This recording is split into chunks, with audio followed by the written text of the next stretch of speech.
හරි මල්ලාගේ අපි අද මේ බස්නාහිර පළාතේ 2016 තුන්වෙනි වාරයට ආපු පේපර් එකේ මුල් MCQ 10 සාකච්ඡා කරන්න යන්නේ. හරි? රයිට්. ඔයාගාව පේපර් එක නැත්නම් හරි මගේ Facebook එකට link එක තියෙනවා description එකේ. එතනින් ගිහිල්ලා එහෙම ගන්නත් පුළුවන් පේපර් එක. එහෙම නැත්නම් හරි Google එකේ මේ screen එක ගැහුවත් එහෙමත් එනවා මචං. හරි? රයිට්. එහෙම කළා විනාඩි 10ක් අරගෙන හරි කොහොම හරි පේපර් එක ඩවුන්ලෝඩ් කරගෙන පේපර් එක ළඟ නැත්නම් විනාඩි 10ක් කරාම ටක් ගාලා මුල් MCQ 10 කරලා ඉවර වෙලා මේක බලන්න. හරි? ඒ වෙනතු වැඩක් නැහැ නිකන් බලනවා මාළු වෙලවට. රයිට්. වැඩේ හොඳටම කරලා දෙන්නම්. රයිට්. ටක් ගාලා විනාඩි 10ක් ටක් ගාලා මේක පෝස් කරලා ඒක බලාගන්න. රයිට්. හරි දැන් පළවෙනි ප්‍රශ්නේ දාන්න. හරි? රයිට්. පළවෙනි ප්‍රශ්නේ දාන්න වැඩි අල්ලන්න යන්න. රයිට්. බලන්න පළවෙනි ප්‍රශ්නේ විද්‍යුත් චුම්බක ප්‍රේරණය ප්‍රථම වර්ග ලෝඩ හඳුන්වා දුන් විද්‍යාඥයා කවුද කියලා අහනවා. විද්‍යුත් චුම්බක ප්‍රේරණය. හරි. ඇල්බර්ට් අයින්ස්ටයින් කියනවා. නෑ ඇල්බර්ට් අයින්ස්ටයින් නෙවෙයි. හරි. එයා ඒතර ක්වොන්ටම් විද්‍යාව ශක්තිය සම්බන්ධව කතන්දර ටිකක් තමයි කිව්වේ. හරි. එයා ගැන ලොකුවට ඔය කට්ටියට වැඩි අදාළත්වයකුත් නැහැ. හරි. ඊට පස්සේ මයිකල් ෆැරඩේ. ඔව් ඇත්ත. විද්‍යුත් චුම්බක ප්‍රේරණය ඉස්සල්ලාම කිව්වේ මයිකල් ෆැරඩේ. මොකද්ද විද්‍යුත් චුම්බක ප්‍රේරණය කියන්නේ කියලා බලමු දැන් ටක් ගාලා. හරි. දැන් මෙහෙම ඔය නෝට් එක දාන්න අවුලන්නේ. හරි. විද්‍යුත් චුම්බක ප්‍රේරණය කියන්නේ හරි වෙනස් වන චුම්බක ක්ෂේත්‍රයක සන්නායකයන් නිශ්චලව තිබ්බම හරි එහෙම වුණාම ඒකේ විද්‍යුත් ගාමක බලයක් හට ගන්නවා කිව්වා. හරි අන්න ඕක තමයි විද්‍යුත් චුම්බක ප්‍රේරණය කියන්නේ. රයිට් පොඩි ඇක්ටිවිටි එකක් තියෙන බලමු. මේ දේ මම සන්නායකයක්. මේක මම මෙහෙම දගර හිටින්න ඔතන මෙහෙම ගාම තියෙනවා. දැන් ඉන්නකො මේ සන්නායකයේ මත විද්‍යුත් ගාම බලයක් තියෙනවද? නෑ නිකන් දිව්වම නෑ. හැබැයි ඔයා මෙතෙන්ට බැටරියක් දැම්මොත්. හරි. හැබැයි ඔයා මෙතෙන්ට බැටරියක් දැම්මොත් මෙහෙම කළා. විද්‍යුත් ගාම බලයක් තියෙනවා. ඔව් ඇයි ප්‍රභවයක් තියෙනවා. හරි. රයිට්. එහෙම වුණාම තියෙනවා. හැබැයි මෙයයි කිව්වේ හරි ෆැරඩේ මහත්තයා කිව්වේ එහෙම කතාවක් නෙවෙයි.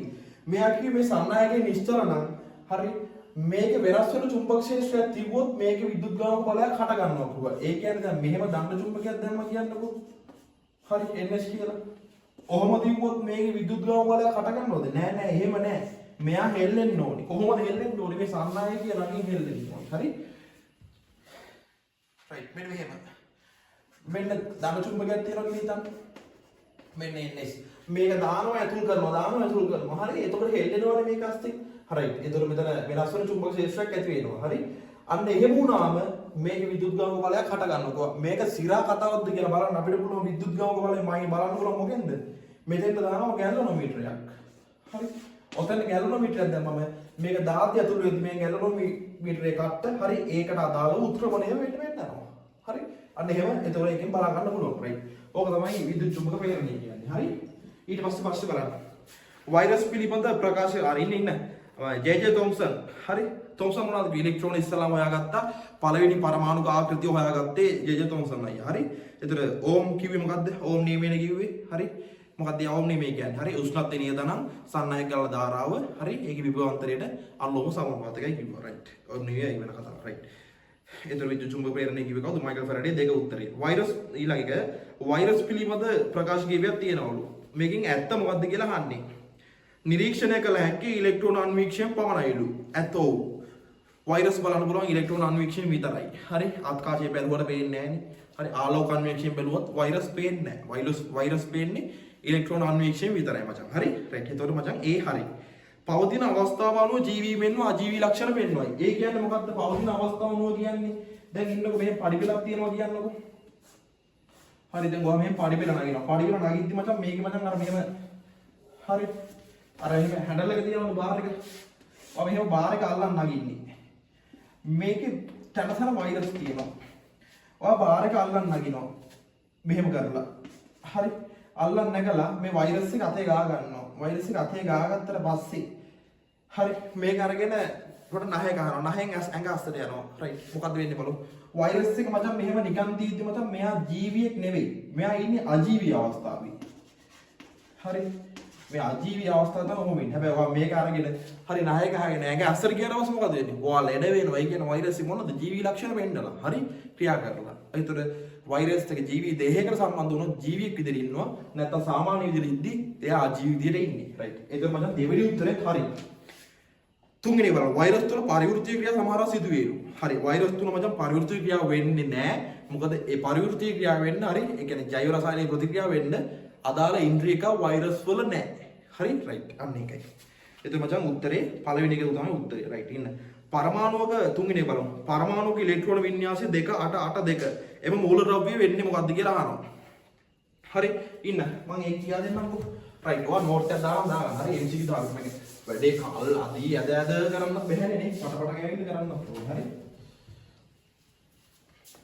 2 8 2 2 8 8 2 හරි මේ මූලද්‍රව්‍ය මොකක්ද කියලා අහන්නේ. ඔහොම කොහොම මේ තියෙන ඉලෙක්ට්‍රෝන වින්‍යාසය මේ ටික ඔක්කොම එකතු කරාම අපිට මෙතනින් ලැබෙනවා මේ පරමාණුවේ මුළු ඉලෙක්ට්‍රෝන ගාන. මුළු ඉලෙක්ට්‍රෝන ගාන කීයද?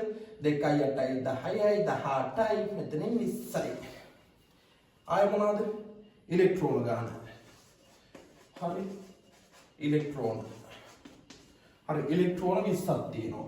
එතකොට පරමාණුක හරිද අපි ඒක මොකක්ද කියලා හඳුනා ගන්න පුළුවන් එකම දේ තමයි පරමාණුක ක්‍රමාංකය. පරමාණුක ක්‍රමාංකය වෙලා ඒකට අදාළව ආවර්තිතාවකයේ කීවෙනි ස්ථානයේ තියෙන කියලා බැලුවම එන්නේ මෝල් අපි අපිට හොයා ගන්න පුළුවන්. රයිට් ඉලෙක්ට්‍රෝන 20ක් තියෙනවා නම් ඒකේ පරමාණු ක්‍රමාංකය කීයද? හරි ඒ ඉලෙක්ට්‍රෝන 20ක් තියෙනවා නම් පරමාණු ක්‍රමාංකය කීයද? පරමාණු ක්‍රමාංකය 30යි. පරමාණු ක්‍රමාංකය 30යි. නේ? එහෙනම් සීන් එක රයිට් තීරකයල වෙන සීන්. හරි? පරමාණු ක්‍රමාංකය 30යි. හරි එහෙනම් මේකේ ප්‍රෝටෝන ගානක් කීයද?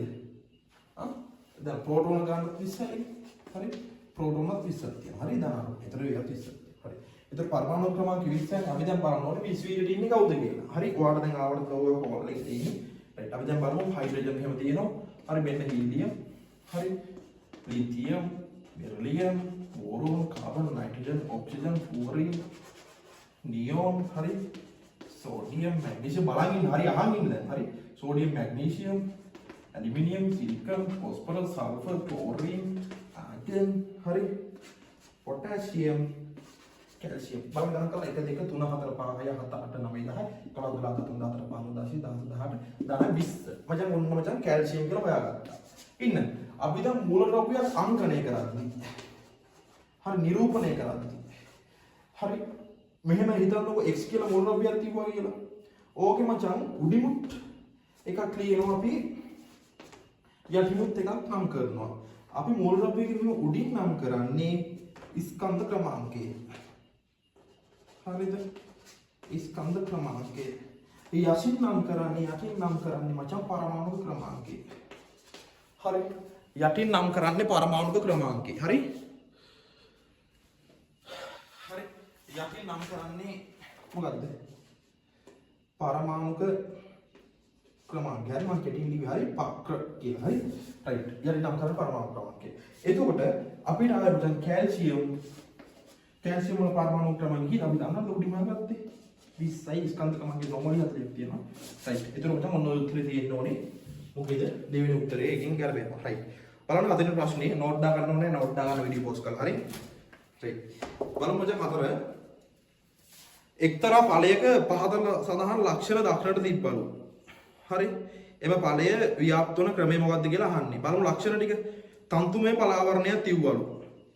පලාවරණයේ වාතාවකාශ තිබ්බලු. ඝන බීජාවරණයක් තිබ්බලු. ඔන්න ওই ටික ඔක්කොම තියෙන මචං ජලය මගින් ව්‍යාප්ත වෙන්න තියෙන හරි අණු ටිකක් තමයි තියෙන්නේ. හරි හරි එතන මචං උත්තරේ දෙකේ ඉන්නේ ජලය මගින් ව්‍යාප්ත වෙන්නේ. හරි එතන අච්චුපොතේ නෝට් එක මේක හොඳට බලා ගන්න. හරි සතුන් මගින් කොහොමද හරි ස්පෝටනේන් සුලගෙන් කොහොමද ව්‍යාප්ත වෙන්නේ කියලා හරි නෝට් එක කියවුවම තේරෙනවා ඒක ඇල්ල. හරි එහෙම බලන්න. රයිට් ඊට පස්සේ බලමු. මීතේන් අණුවක ලොයිස් විහිය දක්වා ඇති පිළිතුරු තෝරන්න ඕනේ. මීතේන් අණුවක ඉන්නකො කොටස් කරලා බලමු. ඉන්නවා මේ කොටස හරි.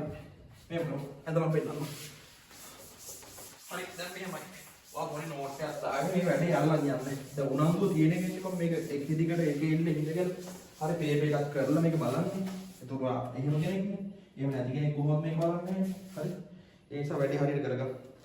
දැන් අපි මීතේන් අණුවක් ගත්තොත් මචං. හරි.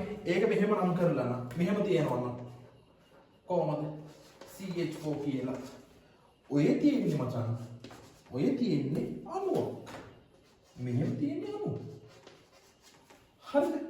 අපිට දැන් මෙතන ඊළඟට තියෙනවා මීතේන් වල හරිද H වටේට දාලා C මැදට දාලා කතිරයි තිතුයි කියලා. ඔන්න ඔකට කියන්නේ තිත් කතිර සටහන කියලා. අපි බලමු දැන් හරි මීතේන් අණුවේ තිත් කතිර සටහන අදින්න කොහොමද කියලා. රයිට්? එළකින්. මෙහෙමයි. අපි බලන්න ඕන මචං මීතේන් අණුවේ කාබන් වලයි හයිඩ්‍රජන් වලයි අවසාන ශක්ති මට්ටම් වල තියෙන ඉලෙක්ට්‍රෝන ගන්න. හරි කාබන් වලයි හයිඩ්‍රජන් වලයි. හරිද? කාබන් වලයි හයිඩ්‍රජන් වලයි. කාබන් වල අවසාන ශක්ති මට්ටමේ තියෙන ඉලෙක්ට්‍රෝන ගන්න බලන්න අපි කරන්නේ. හරි. එයාගේ පරමාණු ක්‍රමාංකය ගණන් කරනවා. කොහොමද කාබන් කීයද ඉන්නේ? Hydrogen, helium, lithium, beryllium, boron, carbon 6 වෙනියට ඉන්නේ. හරි කාබන් ඉන්නේ 6 වෙනියට. හරි එතන මේක ඉලෙක්ට්‍රෝන වින්‍යාසයෙන් අපිට බලන්න පුළුවන් අවසාන ශක්ති මට්ටමේ තියෙන ඉලෙක්ට්‍රෝන ගන්න.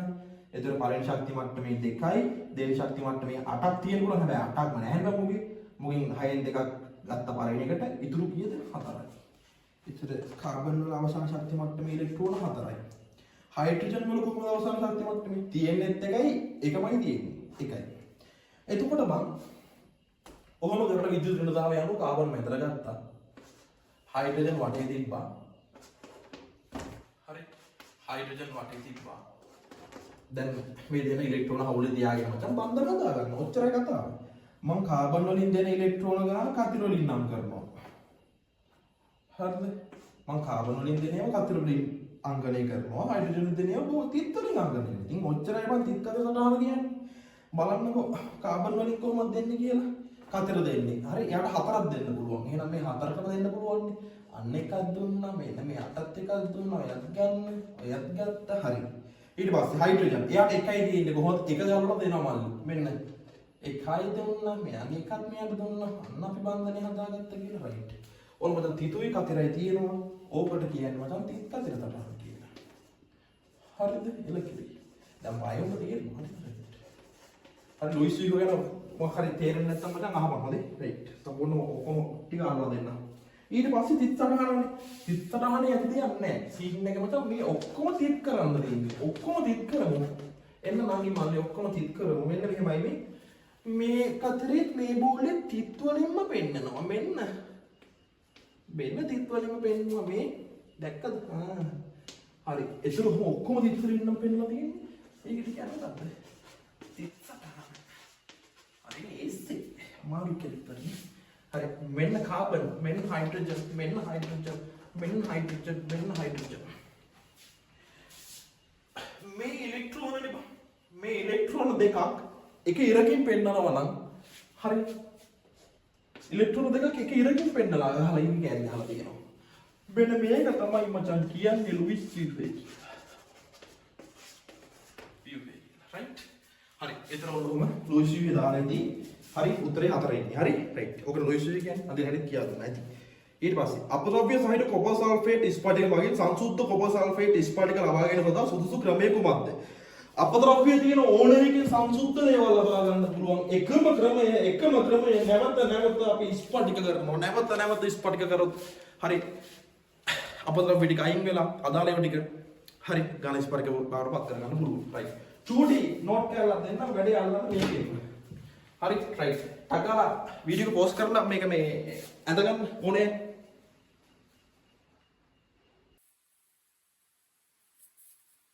දැන් මේක ලියා ගන්න ඇති හරි රයිට් අපි ඊළඟ ප්‍රශ්නේ සටහනත් එක්ක ෆිට කරලා දෙන්න හරි රයිට් දැන් මෙහෙමයි මෙච්චර කල් වා හැමෙන් වැඩ කරන්නේ නැත්තේ හැබැයි මේක බලද්දි වාට තේරෙන්නේ පොඩ ස්පීඩ් යනවා කියලා ඇත්තම නම් වැඩේ ඕන වැඩක් කරද්දි පොඩ ස්පීඩ් කරන්න ඕනේ එතකොට ඒකේ හරිම ඵලය නෙලා ගන්න පුළුවන් වෙන්නේ හරි එතකොට ඔළුව පොඩ හරියට යන්නේ හරි මෙච්චර කල් තොටිල් යන්දුනා නම් යන්දෙන්න එපා වීඩියෝ වල හරි පොඩ ස්පීඩ් එකේ කලිසරේ වැඩ කරන්න බලන්න ප්‍රශ්නේ මම ඉස්සෙල්ලා කියවන්නදී දැන් ආයෙ කියවලා දෙන්නම් අපද්‍රව්‍ය සහිත 6 හරි අපද්‍රව්‍ය සහිත කොපර් සල්ෆේට් ස්පටික මගින් සංසුද්ධ කොපර් සල්ෆේට් ස්පටික ලබා ගැනීම සඳහා සුදුසු ක්‍රමය හරි කොපර් සල්ෆේට් කතාව පස්සේ තියන්නකො අද මේකේ අන්තර්ගතය මොකද්ද අපද්‍රව්‍ය තියෙන වගේ සංසුද්ධ ඒවා වෙන් කරගන්න අපද්‍රව්‍ය තියෙන වගේ සංසුද්ධ ඒවා වෙන් කරගන්න මිශ්‍රණ පාඩ මේවා තියරි හරියට දැනගන්න ඇති මොකක්ද සීන් එක පුනස්පටිකීකරණය රයිට් පුනස්පටිකීකරණය මචං ඕකට ඕනි වෙන්නේ හරි අපද්‍රව්‍ය තියෙන ඒවා වගේ මේක වෙන් කරගන්න මොනවාගේද පුනස්පටිකීකරණය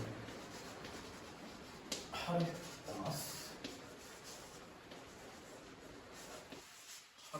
වැඩේට මේකේ පොඩි කොල කැල්ලක් කරා සටහන් ටික දාන්න යම් මේකේ මම වීඩියෝ සෙට් එක ගෙනත් දෙන්නම් ඉස්සරහට හොඳේ හරි එළගෙන ඊට පස්සේ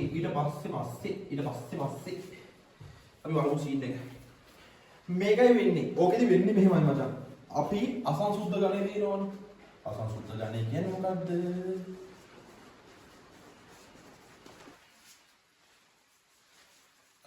ඒ කියන්නේ මචං මේකේ අපද්‍රව්‍යයයි තියෙන්න ඕනේ අපිට ඕන එකයි ඔක්කොම තියෙන කෑල්ල. ඕක අරගෙන අපි කරනවා මචං හරිද? උණු ද්‍රාවකයක හරිද? උණු දියරයක් මොකක්ද තියෙන උණු ද්‍රාවකයක මචං වතුරේ මේක සම්තෘප්ත වෙනකන් දිය කරනවා. මේ අසංසූත්‍රයක අරගෙන අපද්‍රව්‍ය ඔක්කොම දින කරන සම්තෘප්ත වෙනකන් දිය කරනවා. ඒ කියන්නේ දිය වෙන බල උපරිම ප්‍රමාණයකම දිය කරනවා. right නෝට් එක බලන්න. පයිප් දාන්න. උණු ද්‍රාවකය තුල හරිද? සම්තෘප්ත වනතුරු මේ කියන්නේ පුනස්පටිකීකරණය කොහොමද කරන්නේ කියලා දේශියම හරි හරි උණු ද්‍රාවකය තුල සම්තෘප්ත වනතුරු දිය කිරීම හරිද ඊට පස්සේ කරන්නේ මේ ද්‍රාවකයේ තියෙනවා දැන් මේක උණු අවස්ථාවේදී පෙරනවා හරි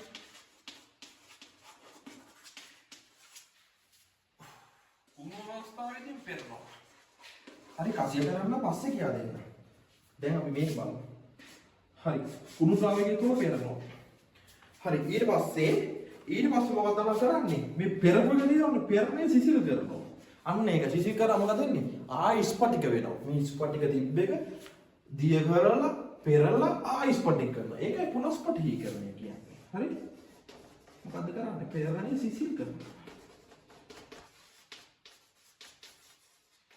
පෙරන්නේ සිසිල් කිරීම එතකොට මෙතනින් හැදිලා තියෙන්නේ මොකද්ද මේ අදාළ ගණේ සංසුද්ධ ස්පටික right උනන්දු තියෙන උන්නේ මේක බලන්න right එහෙනම් චූටි වෙලාවක් කරන් වීඩියෝ එක පෝස්ට් කරලා නෝට් එකක් පටස් කරලා දාගන්න මේක මෙහෙම පාඩම් කරගන්න right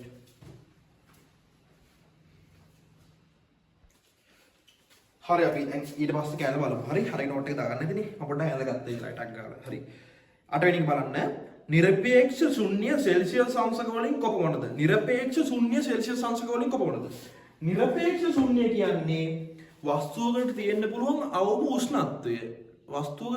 උෂ්ණත්වය දැන් සෙල්සියස් පරිමාණයෙන් කොහොමද කියන්නේ 0යිනේ වස්තුවේ තියෙන අවශ්‍ය 0යි කියලා ඉස්සෙල්ලාම හොයාගත්තේ හැබැයි එහෙම නෙවෙයි පස්සේ හොයාගත්තා කෙල්වින් සාමිවරයා වස්තුවක තියෙන්න පුළුවන් අවම උෂ්ණත්වය කීයද කියලා හොයාගත්තා රයිට් මම වැඩේ අරලා දෙන්නම් හරි මම වැඩි අරලා දෙන්න. මෙහෙමයි. දැන් වස්තුවේ තියෙන්න පුළුවන් අවම උෂ්ණත්වයක් කෙල්වින් සාමවැරය හොයාගත්තා. කෙල්වින් බිඳුවයි කියලා. හරිද? වස්තුවේ තියෙන්න පුළුවන් අවම උෂ්ණත්වයක් කෙල්වින් සාමවැරය හොයාගත්තා. කෙල්වින් බිඳුවයි කියලා. කෙල්වින් බිඳුවක් කියන්නේ සෙල්සියස් කීයද කියලා අපිට ඉතින් ගණනය කරගන්න පුළුවන්. මේ තියෙන සෙල්සියස් බිඳුව. මේ සෙල්සියස් බිඳුව කෙල්වින් බිඳුවයි නෑ කෙල්වින් තව අඩු කරලා උෂ්ණත්වයක් ඒකකයක් හොයාගත්තේ එතකොට මචං සෙල්සියස් නම් මෙයා කියපු විදිහට ඍණ 273යි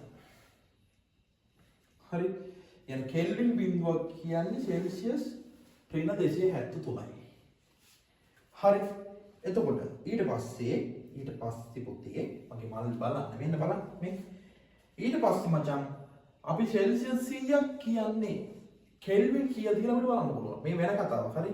දැන් උත්තරේ බලලා ඉවරයි. සෙල්සියස් 100ක් කියන්නේ කෙල්වින් කොච්චරද කියලා බලන්න පුළුවන්. කොහොමද බලන්නේ?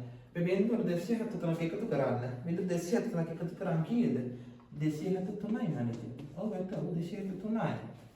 ඊට පස්සේ මචං සෙල්සියස් 200ක් කියන්නේ කෙල්වින් කොච්චරද කියලා අපිට බලන්න පුළුවන්. මෙන්න මෙතනින් මෙහෙම ආවම මේක 273ක් එකතු කරනවා. අන්න එතකොට 273ක් කියලා 273යි. හරි? 273යි. අතර එනවා 473යි. 473යි. හරි. එන්න චුට්ටක් වැරදුනානේ. හරි මෙතන මේ කෙල්වින් සෙල්සියස් බිඳුවක්නේ මට වැරදුනා හරි සෙල්සියස් බිඳුවන්නේ මචං 273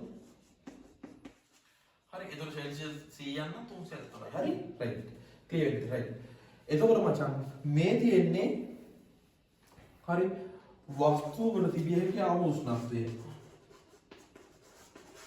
වස්තුවකට තිබිය හැකි ආම උෂ්ණත්වය. ඒකට තමයි කියන්නේ මොකද්ද? නිරපේක්ෂ ශූන්‍ය කියලා. හරි? ඒතර වස්තුවල තියෙන පුළුවන් ආම උෂ්ණත්වය කීයද එතකොට? හරි? සෙල්සියස් නම් -273යි, කෙල්වින් නම් 0යි. රයිට්. එහෙනම් උත්තරේ මචං හොයාගත්තා. කීයද? කීයද? උත්තරේ මචං එන්නේ එතකොට පළවෙනි උත්තරේ එනවා. හරි? රයිට්. ටක් කරලා දාගන්න නෝට් එක.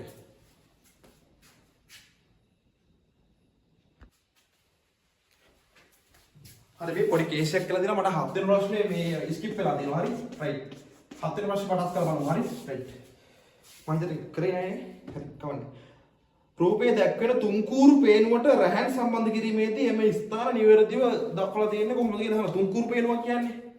හරි? ඒකේ තියෙන ප්ලග් පොයින්ට් එක මචං. හරි? රයිට්. ඔන්න ප්ලග් පොයින්ට් එක. ඔන්න දිනවා කියන්නකෝ. ඔන්න මාළි මෙතන හිලක් තියෙනවා, මෙතන හිලක් තියෙනවා, මෙතන හිලක් තියෙනවා. හරි? අමුතු කරන 7 වෙනි ප්‍රශ්නේ මේ කරන්නේ. ඔය හිල තුන මොනවද කියලානේ අහන්නේ. හරි. හිල තුන දාන්නේ මොනවද කියලානේ. ඉතින් වයර් කොහොමද සම්බන්ධ වෙන්නේ කියලා. මේ දෙකේ ABC කියන්නේ හරි. එතකොට මේ උඩ තියෙන තනිහිලට දානවා. අපි දාන්නේ earth එක, earth wire එක. ඒ කියන්නේ මොකද්ද? බිම් කම්බිය. සිංහලනේ. right බිම් කම්බිය දානවා. ඊට පස්සේ එන කරන්ට් එක ආයෙ එනියන්නේ එකක් තියෙන බෑ. හරි. මේ පැත්තේ තියෙන එකට දාන්නේ මේ V එකට. හරි. මේ පැත්තේ තියෙන එකට දාන්නේ උදාසීන රැහැ. ඊට පස්සේ මේ පැත්තේ තියෙන එකට දාන්නේ ලයිව් වෙන කරන්ට් එක මචං කෙලින්ම කරන්ට් එකේ මේ වම් දකුණු පැත්තේ තියෙන C එකට මචං සජීවී රැහැ. සජීවී රැහැ. right. චුටි ලේසි ප්‍රශ්නයක් මම උඩට දාලා. හරි ඊළඟ ප්‍රශ්න වල අට හරි. අට කරා මචං කලින් කරේ අට හරි. දැන් යම 9ට. ධාවනය වන බස් රථයක එන්ජිම අසල සිටගෙන සිටින එකට දැඩි උණුසුමක් දැනෙනවා. හරි? බස් එකේ එන්ජිම එකක් හිටියම උණුසුමක් දැනෙනවා. එන්ජිමේ සිට පුද්ගලයාට තාපය සංක්‍රමණය වෙන්නේ කොහොමද කියලා. තාප සංක්‍රමණය විදි තුනක් ගන්නවා දැනගන්න. රයිට්. මේකට බලමු. සන්නයනයෙන්ද? නෑ. එන්ජිම එකෙන් එන්නේ සන්නයනයෙන් එන්නේ නෑ. ඉතින් ඔයා එන්ජිමට මොකක් හරි යකඩ පොල්ලක් තියන් හිටියොත් අන්න ඒතොර එන්ජිමෙන් සන්නයනය වෙලා එනවා. ඒ කියන්නේ මේ දැන් මොන හට්ටිය. දැන් මෙහෙමයි. ඒ දාගන්න දෙන්නේ රයිට්. මේ විතරද? මේ ඔන මුට්ටිය රත් වෙනවා ලිපේ. ලිපේ මුට්ටිය රත් වෙනවා. හරි මේක වතුර තියෙන්නේ. වතුර මුදලම නටලා. ඔයා දානවා මේකට හරි හොඳ ඇලුමිනියම් හැන්දක් දාපුවම මෙහෙම අල්ලන් ඉන්නවා. අතින් මෙතනින්. අල්ලන් ඉන්න මත අතට රස්නේ එනවා. කොහොමද ඉන්නේ? මේක රත් වෙලා මෙතන රත් වෙලා මෙතන රත් වෙලා එනවා. අන්න ඒක මොකක්ද? මේක ඒ සීන් එක. එහෙම වුණොත් ඒකට කියන්නේ සම්නායනය කියන්නේ දැන මොකක් හරි උපකරණයක් එහෙම රත් වෙනවා. එහෙම නැතුව මෙහෙම තියලා මෙන්න පොල් ගහ. පොල් ගහයට 100 ගිනි තියෙනවා. හරි ගිනි මැලයක් ගන්නවා. මෙන්න මේ පොල් රත්තක් මචං මෙන්න ගිනි ගන්නවා ටිකක් කරලා යද්දි ගිනි ගන්නවා හරි pH ලා හරි. ඒ වෙන්නේ කොහොමද? මෙන්න මේ ගිනි මැලෙන් මචං මෙහෙම ගිනි මැලේ උඩ තියෙන ටික රත් වෙලා ගිනි මැලේ උඩ තියෙන වාතය රත් වෙලා ඔහොම උඩට ගිහිල්ලා ගිනි ගන්නනේ. මේ තියෙන්නේ සංවහන ධාරාව. එහෙනම් මේ මොකද්ද? සංවහණයෙන් වෙන්නේ. හැබැයි වාට ඉරේ සාපේනවා. හරි? එතන රත් වෙච්ච මොකක් හරි දෙයක් ළඟ ඉඳලා මේක රත්තු යමක්. හරි? මේ රත්තු යමක් රත් වෙච්ච මොකක් හරි ළඟ ඉඳලා මෙහෙම වාට රස්නේ එනවා. හරි? ගිනි මැල වාට රස්නේ එනවා. අන්න එහෙම වෙන්නේ මචං විකිරණේ. හරි? එහෙම වෙන්නේ විකිරණේ. හරි ඊට පස්සේ 10 බලමු. ඉහත දක්වා ඇති සමීකරණයට අනුව ශාක විනාශ වීම නිසා සිදුවේ හැකි ප්‍රතිඵලය. ඇත්තටම ගස් විනාශ වුණාම ඉතින් අපිට හුස්ම ගන්න බැරි වෙනවා. හුස්ම ගන්න බැරි වෙනවා කියන්නේ මොකද්ද? අපි හුස්ම ගන්න ඔක්සිජන් නේ. ඊට සමීකරණය මොකද්ද? ප්‍රභා සංශ්ලේෂණ සමීකරණය දන්න ඕනේ. ඒක පොඩි එකේ ඉඳන් ඉගෙන ගන්න ඕනේ. ඒතර වෙන්නේ හරි ගස් විනාශ කරාම වායු ගෝලයේ කාබන් ඩයොක්සයිඩ් ප්‍රතිශතය වැඩි වෙලා හරි ඔක්සිජන් ප්‍රතිශතය අඩු වෙනවා නේ. රයිට්. එලෙක්ට්‍රික් කිරි. එහෙනම් වැඩ ටික ඔන්න MCQ 10 ෆිට එකට දුන්නා. හරි ඔය ටික දෙන්න පුළුවන්. ඒ කියන්නේ උපරිමයෙන් දුන්නේ චූටි වෙලාවෙන්. හරි චූටි ළඟ විනාඩි 20 පනලා ඇති. කවන්නේ කොහොම හරි වැඩි හරියට අල්ලගෙන යන්න. කොතන හරි දැනග තේරුම් නැත්නම් මචං මට මැසේජ් එකක් දැම්මම මම කියා දෙන්නම්. කිසි වවුලක් නැහැ. හරි විද්‍යාව මේ 2025ට රිවිෂන් එකක් කරන්න ඉන්නවා ෆ්‍රී එකක් වෙන පන්ති අතරේ ෆ්‍රී එකක් කරන්න හිතන් ඉන්නවා හැම ළමයින්ටම. හරි. ඒක ගැන මම දරුවොත් කිරීම ඉස්සරහට කරන්න. හරි කොහොම හරි කමන්නේ වීඩියෝ බලු ගහලා ඉන්නවනම් වැඩි හරියට අල්ලන් යන්න. හරි. කොහොම කරොත් මේක අමාරු වෙන්නේ නැහැ. හරි හරියට කරගත්තොත්. රයිට්. එහෙනම් හැම ළංගේ මල්ලි කෙනෙක්ටම ජය වේවා. හරි. ඇති වැඩි කයිය ගහන්නේ. හරි. රයිට් ඇති රයිට් කට් කරලා දාන්න.